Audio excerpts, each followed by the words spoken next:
Okay guys, so I just want to talk about this slate terrace here that I built in Jinxland, and it's basically constructed using small and large pieces of slate. I haven't used anything to mortar them together, so it's basically like a dry stone wall. However, at the bottom I have used a mix of like excavator clay sand and some leftover soil, mix them together with a little bit of water, um, to create like a sort of a mortary kind of mix, and I used that on the bottom of the terrace to secure the bottom rocks in, and then basically I've just laid the other pieces on top in like a sort of like a zigzaggy sort of fashion, wedging the smaller pieces amongst the larger pieces to secure them in place, so the weight of the larger pieces can kind of like hold the bits underneath together. So it's not like just a case of just whacking them together, and there's kind of like a bit of thought gone into it, into kind of how they've been laid out. Yeah.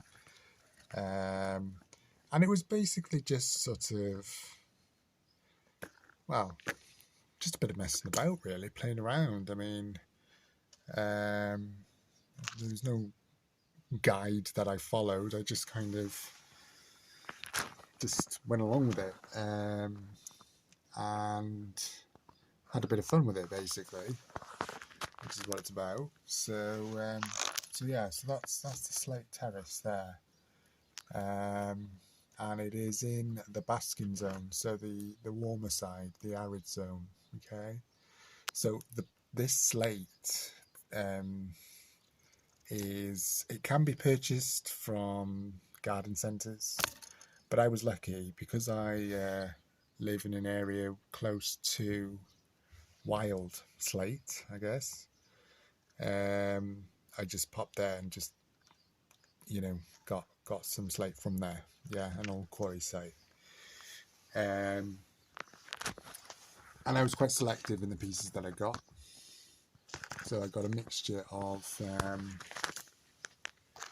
some big chunky pieces and some small flat pieces and some tiny pieces.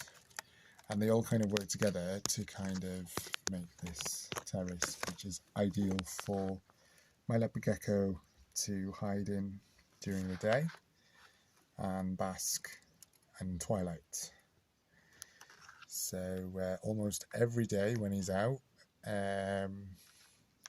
he will sit on one of these ledges to warm himself up before going around the terrarium to explore.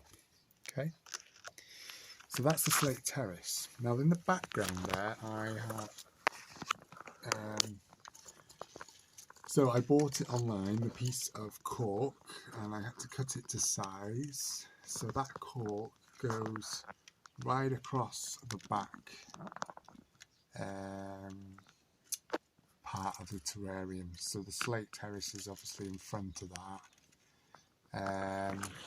So that is, a large piece of bark that I bought online, and it creates a nice natural looking feature, really. And Mr. Jinx climbs on that as well. He will climb on that, and quite often in the daytime I've noticed he will cling either onto the back of the cork bark or the rocks, and he'll just stay there all day, clung to the side, which is quite interesting. Here, this is limestone rockery. So although it's still dry, it's on the cooler side, and again, I found this in the wild, not too far from where I live. So, and limestone actually is basically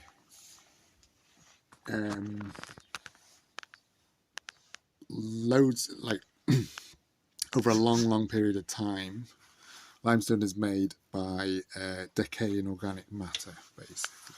Yeah, so it's got lots of good natural properties such as calcium, magnesium, potassium, phosphorus contained within the rock.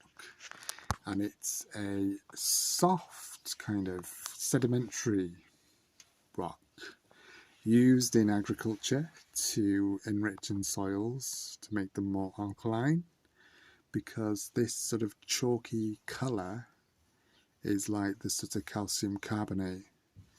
And if you kind of like scratch it, there's like a sort of like, you can see like bits of, goes kind of like chalky.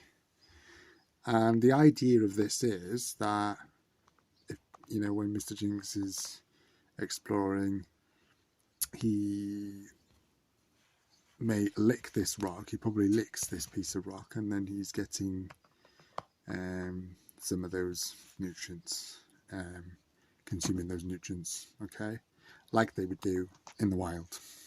All right, so all this, even these little pieces, are limestone.